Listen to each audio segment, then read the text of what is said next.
Welcome to the Epic Vision Zone. I'm thrilled and honored to introduce today's guest.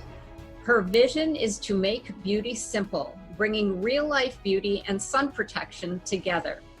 After an exciting and distinguished career as a professional makeup artist, working with models and Hollywood A-list celebrities such as Cindy Crawford, Diane Lane, and Renee Russo, to mention a few, my guest was diagnosed with skin cancer. Realizing there was a need for a healthy sunscreen rather than a chemical one, she set aside the majority of her makeup work in film and in fashion, and she shifted her focus to developing an innovative product offering both substantial sun protection and healthy foundation coverage. Her vision was and still is to provide women with their beauty essentials, bringing real-life beauty and sun protection together. In her words, her products are designed to simplify a woman's beauty routine with healthy, multi-purpose products. Compact for travel, they are the products that go with you around the corner and around the world. Bringing her fashion and her innovation together, she created Color Flow, an innovative brush-on, self-dispensing, on-the-go natural sun protection and healthy mineral foundation in 2002. Ever since then, she has completed a cosmetic line of multi-purpose face, lip, and eye products for women, products for real women and real life. The same passion and dedication that she brought to the development of Color Flow continues in her attention to detail and quality with each and every product. Products that are both beautiful as they are healthy.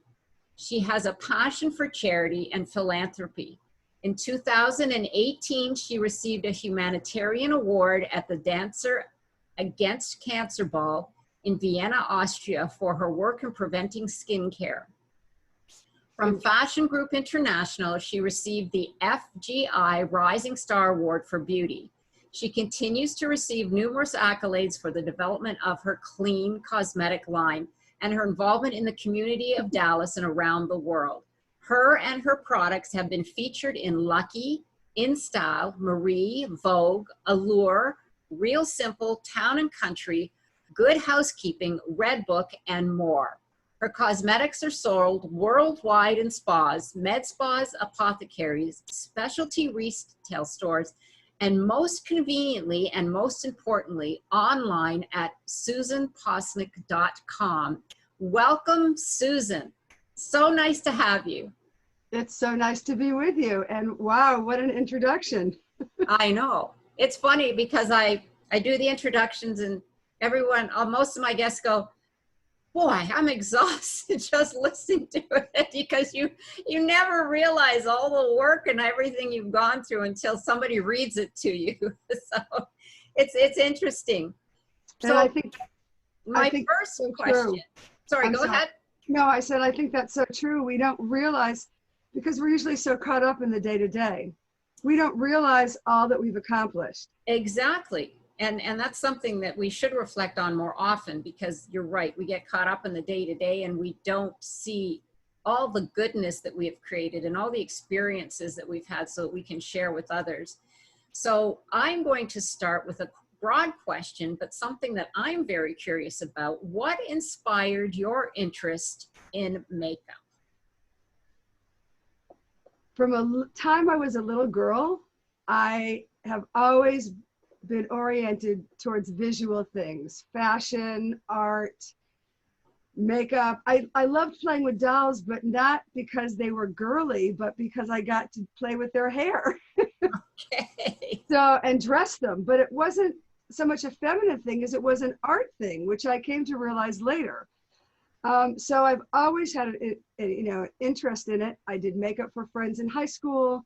I worked in the, behind stage in theater, just always doing makeup. It was a natural aptitude for me.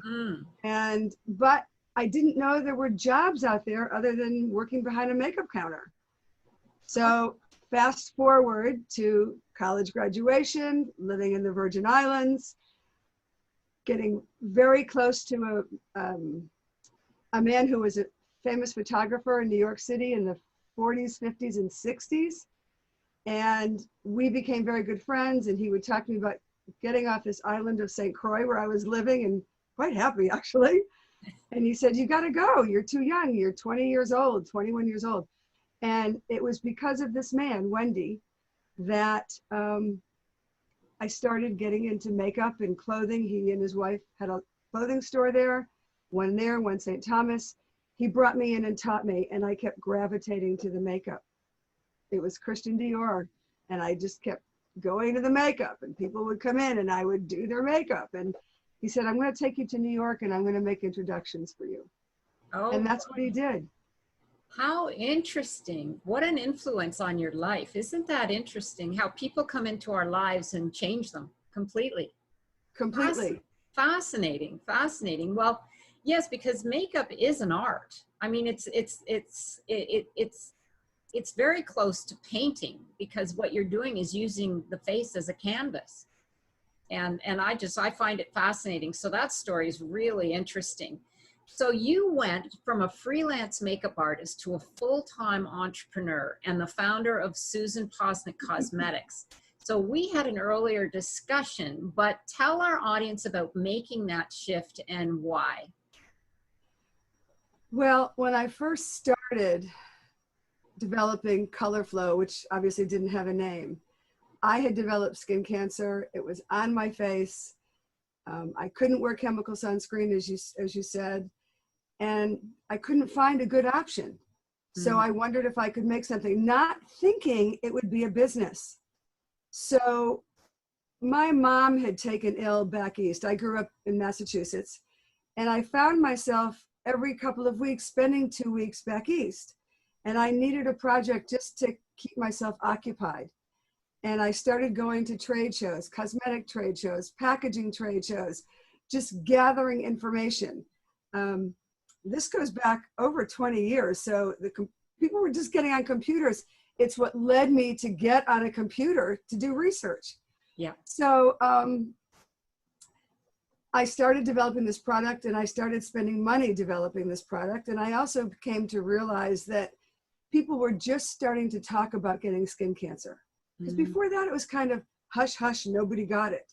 Of course, people got it, but they didn't know what to do in the same way. So I said, I need to make this a product. And that's how I got into business, on my dining room table, in my home. You're an accidental entrepreneur. A completely accidental entrepreneur. I would say that it's not my strong suit. And so it's been a particularly interesting journey. I bet. For me. I bet. But it's interesting how your life has moved you in that direction, because it actually flows into my next question, which was, what challenges did you face when you left your freelance career and to start your own business? Because I know that was a big change for you. And so just share with our audience some of the challenges there are from being a freelancer to being your own boss, basically. Well, I would have to say that everything was a challenge. Everything from, I knew that I wanted a package that would self-dispense. I knew that I wanted something that could be your sun protection and your foundation, and I wanted it natural. And this goes back long before healthy, clean, natural was popular. For me, it's always been important. I'm all about good skin. I'm about the environment. So the first challenge was finding a package.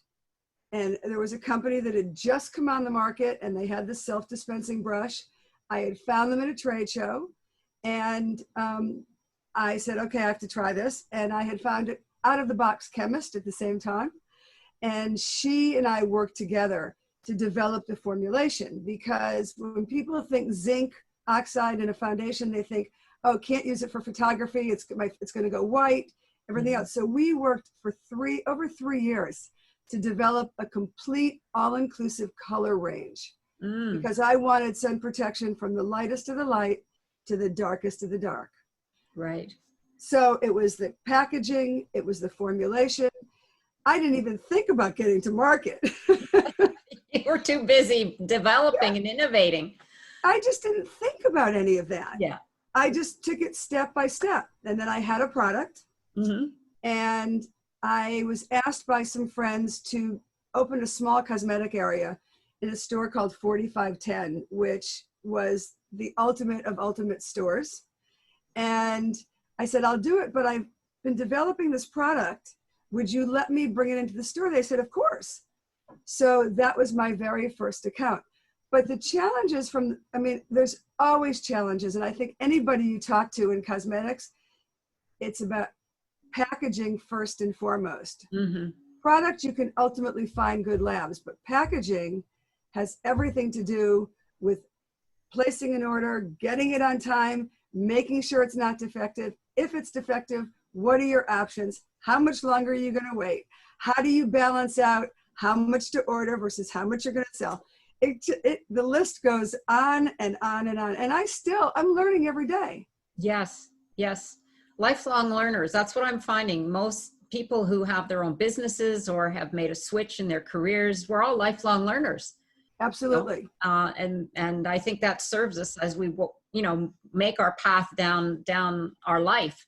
Well, you had a specific purpose in mind when you created your beauty line essentials, and particularly your first product, Color Flow, which you just gave us a great story on. And you've carried that through in all your beauty products. So what is that purpose? Now, you said it was for skincare protection, but my question here is, how important is it for entrepreneurs to have a purpose in their business? You have to have a mission statement, a purpose. Mm-hmm. It's an interesting question because I'm really not sure that everyone does. Mm-hmm. They get an idea, they know how to market it, and they bring it to market. But I think when you meet entrepreneurs, particularly in the beauty business and now in the clothing with sustainability, you have to have that mission, because that's what drives you. Mm-hmm. That's what drives you. Your belief that what you're doing can make a difference in somebody else's life. Yes.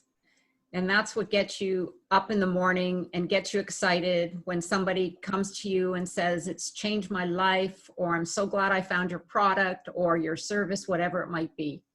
Yes, absolutely. Purpose is paramount, I think. Purpose is paramount. And for me, it was first and foremost about sun protection. Mm-hmm. Not just because of the skin cancer, obviously, which is what we all know, mm-hmm. but also the more reading I did, I discovered that the sun is the #1 aging factor to the skin. So if you're protecting your skin from the sun with something healthy, you're postponing those lines that come in, the sunspots, the age spots, and possibly, if you start young enough, prevent them altogether. So what advice would you give women who are thinking of starting a business later in life? Because I know you started later in your life, and I'm not sure if that makes a difference, but it may. But just throw us out some advice that you might give. Well, I think later in life, if you have not had a business background, what I didn't know, well, I didn't know what I didn't know, mm-hmm. but what I didn't know was how important it was to have a person who understood finance. Mm. Because for me, I kind of flew by the seat of my pants. I didn't do a business plan. I didn't do projections for a long time. I just flew by the seat of my pants. The product started to take off and I started to grow. I think so. The other thing is you need to have a team in place that really is a team that's enthusiastic and excited and wants to grow your brand with you. Mm-hmm. And you want to bring them along. Right. It's not always easy to find the right fit. Yes. And I certainly stumbled a lot and I grew too fast because I didn't know. Mm-hmm. Yes. Yes. Having a team is critical for helping you do those things that you don't want to take care of or they're experts in and you're not. Right. And that's the beauty of having a team that is with you as opposed to just working for you. That's right. Yeah. Collaboration is really, and women do it beautifully, I find. Women do it much better, much more successfully than men do. Yes. And the other thing, I'm sorry. The other thing is that the people you bring on board, and they could be men or women, but I'm just saying that women, like you say, tend to collaborate better. Everybody has to be willing to wear a number of hats. Because Yes. especially when you're starting out, everybody has to do multiple jobs. You can't hire a whole team of people, and you learn to hire out. You learn to hire freelancers for graphic work, now for social media, for whatever it might be. Right. Have social media when I started. Yeah, they didn't have it the way back when I wasn't an entrepreneur, but yes, I know. I'm from the same era, so I understand. Now it's just a total job on its own, for sure. That's why Absolutely. that's why you hire someone if you don't have the time to do it. But moving on, when you started out, you had a lot of things going on in your life, as you explained a little earlier. And what do you say about the notion of balance in the beginning stages of entrepreneurship? Is there such a thing? I'd like to tell you that there is, and as we get older, we get wiser and we're better at balance, but I probably have to say, no, there's no such thing. But then there comes a time when you realize that the business is running you. Yeah. And that could be after 6 months, it could be after a few years, and you have to figure out a way to balance it out. I was raising a child. I was doing a little freelance work, but very, very little. Running the business, trying to learn my way around the business. And I didn't have that balance. And I was married, but on my way out. So then it became being a single parent and how that was all going to be, excuse me, how that had to all adjust. So, but now in my life, I mean, I have a morning routine. I don't come into my office till 10:30 because I meditate, I stretch, I work out. Good for I check you. emails from home, and I do all those things before I come in the office. So I'm ready to be in the office. The other thing that I learned that I read a number of years ago, do not look at emails for the first 2 hours of your day. Do not do anything else you want to do, then sit down and do your emails. Nothing is that urgent that you have to do your emails immediately. That is such good advice. Because that's unfortunately what a lot of us do is the first thing we do is grab our phones. Right. And that sets your day. It does. You're lost in the email funnel. That's right. And now it's Facebook and Instagram as well, and YouTube, whatever it might be. And again, you get lost in that funnel. And that's probably the worst funnel to get lost in, because there's so many shiny pennies. Once you start looking, you're off in this direction and that direction. I've been there. Of course, we all have. So the idea is have your personal time. Yes. And make time for it. You have to, make time for me, yes. I have to make time for it. And I would guess to keep any kind of balance and sanity, you have to do that. Yes, I love that. That's great advice. Absolutely. What would you say are the 3 biggest factors that have helped you be successful? Perseverance, first and foremost, passion. And let's see if I can, well, there's this little phrase that's called FEM, F-E-M, and it's fun, easy, make money. So you have to enjoy what you're doing. You have to have a good time with it. Then it becomes easier. I'm not saying it's easy, because it's not. That's a lie. But it becomes easier because it's your passion. Yes. Yes. And the third piece is make money. And I will tell you that for a long time for me, making money was not a priority. It was very interesting. For me, it's always been about the humanitarian piece of, I want to hopefully help save somebody else from getting skin cancer. And that was enough for me. Then I came to realize that perhaps I wasn't feeling worthy to make the money. Interesting. So there had to be a shift in my mindset that if I'm creating products that actually make a difference for women, and actually there are men who use my product, a couple of my products as well, then I deserve to make that money. And I think that's a big part of it. We deserve that. Yes. That's a big part of women getting over that. That Yes, is it is. huge. I am so glad you brought that up. I haven't heard anyone say it yet. And that is a hurdle that many women need to get over because they don't want to discuss money. Yeah. Exactly. Whether it's finances, retirement, business, it doesn't matter. Women tend to not want to discuss money. Mm-hmm. Mm-hmm. Well, I'm so glad. And you mentioned the worthiness. That's interesting because that is a mindset. And who knows, Absolutely. that could be what's at the back of some individuals' minds. It doesn't mean always, but yes, that is a key point, and that is very great advice. I appreciate that. So what are some of the mistakes you wished you could have avoided? Oh my God. Is the list too long? I think the first thing obviously would be I wish I had known more in the beginning. Right. The second thing was I began to grow pretty rapidly. I was one of the very first to have a mineral foundation out.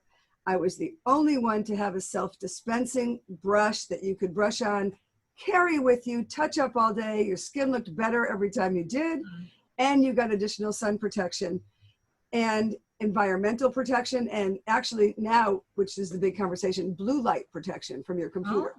Oh, okay. So I started growing quickly. I brought in a friend of a friend as a financial advisor. He was perhaps not the best person for me to bring in hindsight. Okay. And my company grew very quickly. It not only grew in business, but it grew in staff. And I was not paying attention to the money as I should have. I left that to someone else. I didn't want to do it. I just didn't want to do it. I wanted to create. Yes. And I was putting out a lot more. What happened was ultimately I was putting out a lot more than I was bringing in, especially when the competition rolled in. And then it became getting a line of credit. So I would say that was my first big mistake. Grow slowly. The temptation is you're taking off, grow fast. Bring in key people, bring them in slowly. I hear about people all the time who have an online business now and they're young. And all of a sudden they're bringing in 17 people and the next thing you know, the business is gone because there's no money. So that would, I would say, be the first thing. I went through a very big struggle in the recession that we had in 07, which is old news. I mean, when I look back and I think, oh my God, that was like 13 years ago it started. I know. I can't believe it myself. I know. But a lot of my accounts were individually owned spas and apothecaries, and they folded. Yeah. And then I had brought in my products to Japan, and we were doing extremely well in Japan. I traveled over there at least once or twice a year just to educate and whatever else. And overnight, they changed the CEO, and the CEO said, no more American products. I think what I'm getting to as I'm talking is don't put all your eggs in one basket. You have to diversify. Great. Online makes it much easier to put the majority of your eggs in one basket. And probably with online you can, but you always have to keep an eye open for a different opportunity. Yes, a different and new opportunity. So that was one of my questions is, did you go online from the beginning, or was that something that you had to address once you had more than the first product that you developed? No, I didn't go online till much later. That's what I thought. So was that a challenge? And it's absolutely been a challenge, and it's finding the right person, the right team, the right company, whatever it might be. And actually, I feel like I'm in a second coming moment right now because we're gearing so much, as are many people, to online sales. Wonderful established clientele, but it's time to reach out way beyond that. Right. And so, yes, I brought in that marketing person who's focusing primarily on social media marketing. Right. And I brought in the SEO person because it's the best margins, as we all know. Yes. And if you are successful in that, then those doors that you always think you want to get into will probably come calling. but you have an option to say yes or no. Right, right. Because every one of those big doors, Sephora, Ulta, department stores, you need millions, millions to support your products in there. Yes. And so then you have to go look for outside money, which is not a bad thing, but I know too many cases where that outside money took over the company. Yes, absolutely. Because you expand too fast and then you don't have the means to pay it back, and it becomes a vicious circle. So did you encounter any resistance from existing accounts that you had when you went online? Absolutely. Okay. Absolutely. So how did you deal with that? My stores did not like to see me online. And I said, I need that avenue. I said, I love you. I will support you every way I can. I will offer you special deals when you order products, but I have to be online. And I'll tell you what really turned it around. Okay.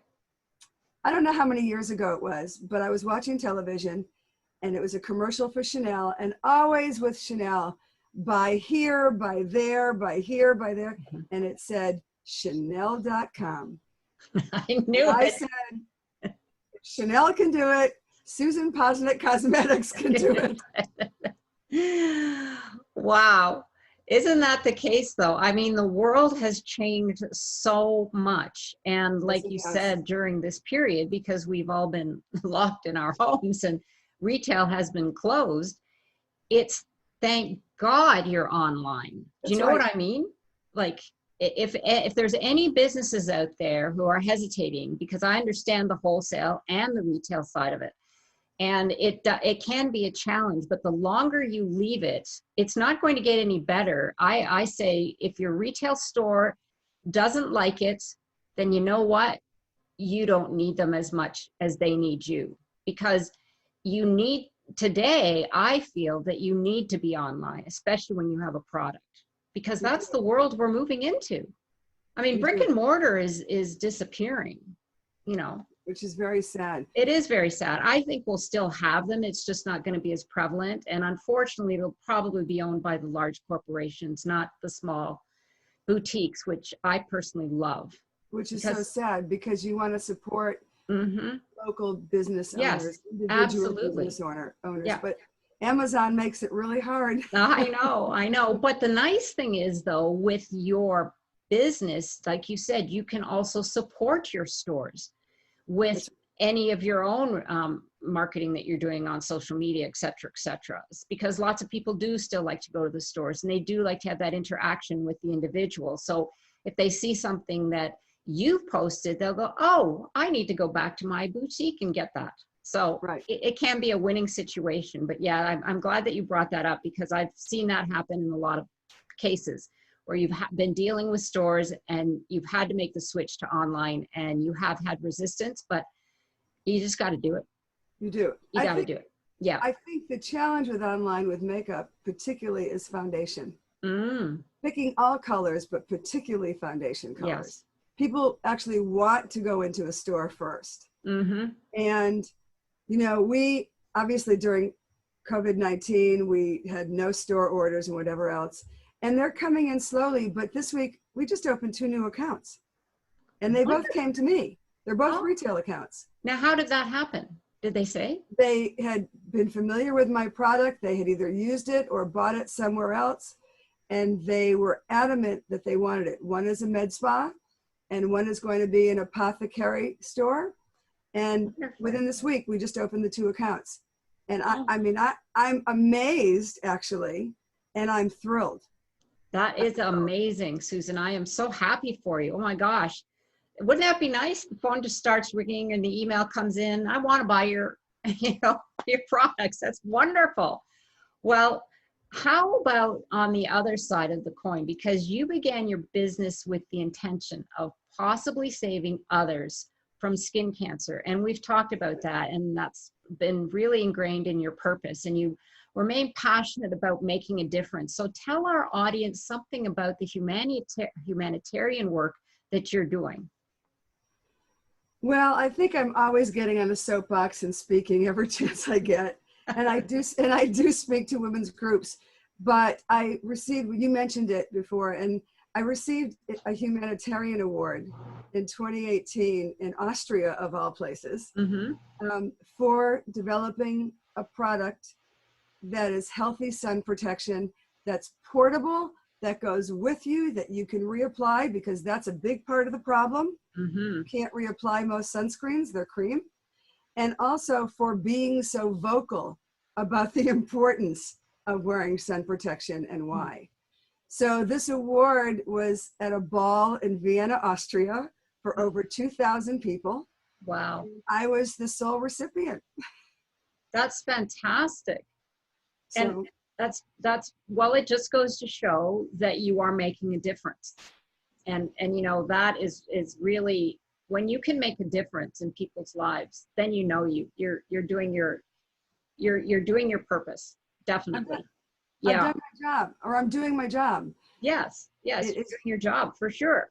So you're a mentor, I read, for Women That Soar, a media platform for entrepreneurial women. Give us some insight into your work as a mentor, and maybe 3 tips that you would give someone as a mentor. Well, I think the first thing, and we touched on this before, is we don't know how much we know. But when you start talking to someone who's starting a business, whether it's in beauty, whatever it might be, I'm not going to talk to somebody about starting a hardware business, although the principles are the same. Yeah. But when it's in the realm of fashion and beauty, I want to be able to help them. I want to be able to let them understand what the whole manufacturing process is like, to really know what they're getting into, because like me, many people just want to dive in. And it's not the smartest way to do things as a rule. Have a plan. You have to have a plan. And I mean, I didn't. And fortunately, I've succeeded nonetheless. But you have to have a plan. That's the first thing. You have to have a plan. You have to have a business plan. You have to listen to people who have the experience. And I think that's incredibly important. I think a lot of younger people think they know everything. Yes. And a lot of that comes from the fact that they've had the ability to source so much on the computer, which our generation didn't have. Right. But they do think they know everything. And I've had a couple of people in here that I hired on a trial basis who I let go of because they didn't want to listen. Now, as an owner, I also need to listen, without a doubt, because I don't know a lot of what they know. But I do think it's for younger people, listening to the advice that you get. Right. Bring in people who know more than you do in different areas. And probably grow slow and steady. Right. And stay around and stick around. Persist. There's a lot of flash in the pans. Yes. Yes. I loved your story on persistence, because you would not give up on, I think it was the dispenser, or oh my God, when we had that conversation, because you were saying, but I wasn't going to give up. So you kept persisting. Right. I mean, that is an incredible trait, I would think. I don't think it's a skill, but persistence is so paramount in business, especially today. So speaking of that, what would you say is the most important skill in business, if there is one that you could choose? Maybe we just hit on it. I don't know. I think it's persistence, and I think it's listening. Ah, okay. I think it's listening. And none of us really do enough of that. And if you had one piece of advice for someone wanting to start out, what would it be? It would be 2 things. Find a mentor. And today it's not difficult to find a mentor because there's so many of us that are willing to help. It doesn't mean that we're going to give you every one of our sources, but we're going to be able to guide you. And perhaps sometimes give you that source. Yes. And then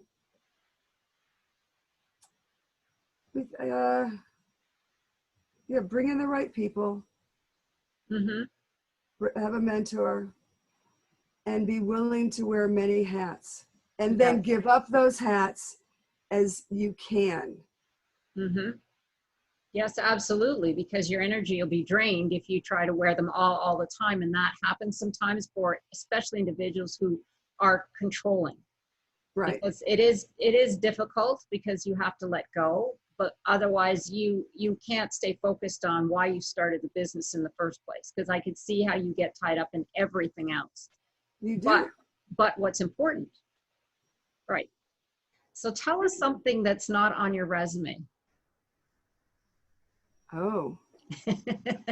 I like that. Okay, now I'm really interested. I What's like that. not on my resume? Suffice it to say that working as a makeup artist, I had some of the most incredible adventures around the Yes, I world. saw that you traveled all around the world. Working on movies, commercials, music videos, concerts, fashion photography. Oh my And gosh. I think the other thing that's probably not on my resume that people are always very impressed by, and it might be, I don't know, is that I was Mary Kay's personal makeup artist for 18 years. I remained a freelance makeup artist, but I was always her first call. The first time that we worked together on a video, we just established a rapport. And that rapport over 18 years became an incredible friendship. And she, unbeknownst to me at the time, was an incredible mentor. Oh, how beautiful is that? So you happened upon your mentor. Right. She once told me I was going to do a makeup line. Oh, and she I did? said, she did. She just knew. And I said, Mary Kay, I don't have the desire to be in business. I see colors. There's things that I want to create, but business is not my thing. She said, something's going to happen and you're going to have your own line. And when you do, you have to put your name on it because it means you stand behind your product. Now, there have been many times since then, since I started my line, that I wish my name was not on it, that I called it something else. But she was right. And so what happened, it was only 2 years later that I got diagnosed with skin cancer. Wow. And I was still working with her, actually, when I started working on my first product. And she was really proud of me. Wow, that's amazing. That she had some intuition. She was an extraordinary woman, and I never sold the product, which is too bad. I'd be sitting in a house somewhere at the ocean. With your pink whatever nowadays. Right, I'm exactly. Sure. But she just gave so much to women. Yes. She let women believe that they could help support a family and believe in themselves. Yeah, that's really wonderful. And what an experience for you. Now, did that call come out of nowhere when you went to do her makeup for the first time? I'm just curious. I was represented by an agency at the time, and they needed a makeup artist, and they thought I might be a good fit, and they sent me on the job. And little did they know it was a lifelong fit. Little did any of us know. Beautiful story. I love it. I love it. Well, it just goes to show your passion, and your passion has always been there for makeup and cosmetics. And then that shift in your life, which was so interesting that Mary Kay said something will happen. And she knew. I don't know how. I don't know. I don't know how either. It's very interesting because that something was skin cancer, and that's what led you to develop your first product, and so on and so forth, and the rest is history. So is there anything else you would like to share, Susan, with our audience? Anything you're working on right now? I have been to your site and I absolutely love the look of your products. I am definitely going to try them, and I encourage anybody and everybody to check out Susan's site and buy directly from her, unless there's a retailer near you. But how can you lose? You've got product that has got a skin protection, and it's got a healthy coverage for you. And not only that, it's easy to apply because you've got that dispenser, which looks really interesting and fantastic for me because I'll just put it in my purse. That's exactly right. Yeah. And so you put a lot of thought into it, but go ahead. No, and all the products, and I'm not one that comes out with colors each season. Okay. I want to keep my line very small Mm-hmm. because I want to simplify women's lives. I want Mm. to get rid of the clutter. Every woman has at least one makeup drawer, but Oh, many women have 3, 4, and 5 makeup drawers, and they're sitting with things that mm, they never wear. They pull out once. right. So, as you said earlier, my line is your beauty basics. Mm-hmm. Everything is multi-purpose. Everything is clean and healthy. I'm not going to tell you it's all natural because Mm-hmm. not every product is. Because for me, once I got into different consistencies, I Mm-hmm. had to add other things. But Right. I've been very aware of all the ingredients. Mm-hmm. And so in a little mesh bag like this, Mm-hmm. you can carry enough product to do everything, and will last you 3 months. The Mm. eye, the stick that we make, the color I define is an eyeliner on one side, but you flip that angled liner, it's a shadow, and then there's a Mm. complementary shadow on the other side. Packaging has been as critical to me as the product because I have always been an innovator. I was the first to have a magnetic cap on my lipstick. The Wow. blush powder self-dispenses and like the color flow. So I've been very, very conscious of that. Mm-hmm. I don't want to be another line. Right. I want that point of difference, and intelligent women understand it. Right. And quantity is not quality necessarily. Like what you were saying, you don't need to have a million colors if you've got classic colors that That's right. last, that they never go out of fashion. Right. Because yeah, I mean that's why I feel the big lines come out with new lines is for something for people to buy. They You have know, to. yeah, the fuchsias and there's so many crazy colors that you can buy nowadays, but Yes, they're there only going to are. last a season if that, you know. But yeah, these are classics that last a lifetime. So Exactly. that's how And I see it. everybody likes to buy a new lipstick from time to time. Sure. Yeah. There's no question. And there's a lot of colors that I would like to make going forward. Mm-hmm. And there's other products I'd like to make, but still keeping the line very compact. And the Right. next product for me is going to be a foundation in some form to use with color flow. Mm. Or I don't want to say in place because color flow is the best thing to use, even if you use it over any other foundation, Okay. and not on its own, which you certainly can do. It's all I've put on my face for Mm-hmm. 20 years now. Oh my gosh. Yeah, for I 20 know. years. But so many women love a liquid, a cream, a stick. So Mm-hmm. I want to be able to give that to women as an option or to use in conjunction with. Mm. The tricky Oh, part is getting the sun protection SPF that's needed. So right. Yes. But I know you'll do it I because will. you always do. So I have a couple of last questions that are hopefully kind of fun that I like to ask of every guest. And the Okay. first one is, if your life were an epic story, what would the title be?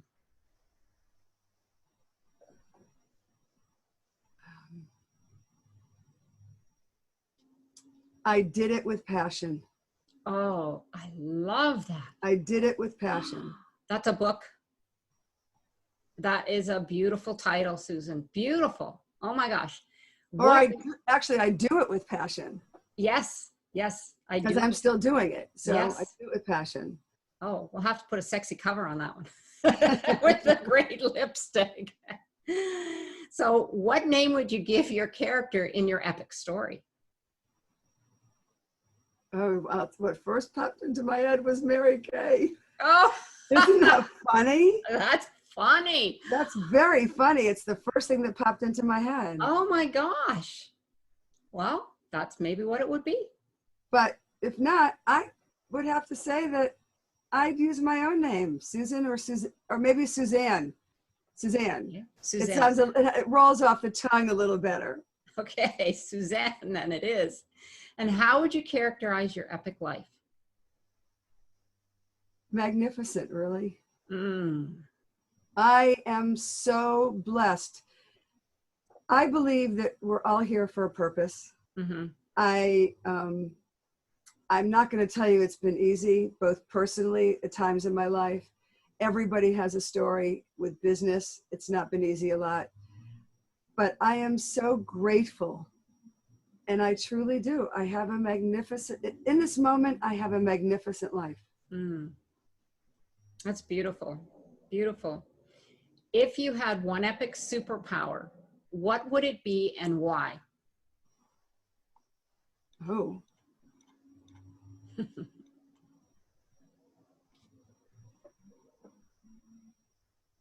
I think if I had a superpower, I'm not sure what this would be, how you would explain it really, but it would be to make people stop their stubbornness.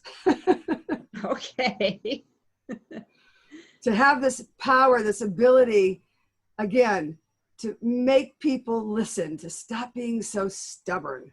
Mm, okay. Well, we could arrange that. I'm not sure how, but it sounds interesting for sure. Well, Susan, I want to thank you so much for coming on the show and sharing your insight, your knowledge, and your inspiration with us, and for showing us how you have turned your passion into profits, truly. And now Susan and I would love to hear from you. So go on over to my Facebook page and write a comment. Tell us what your epic takeaway was from this conversation. And remember, this is where you imagine, create, and build a life and business doing what you love. So until next time, this is the Epic Vision Zone. Thank you so much for letting me be a part of it.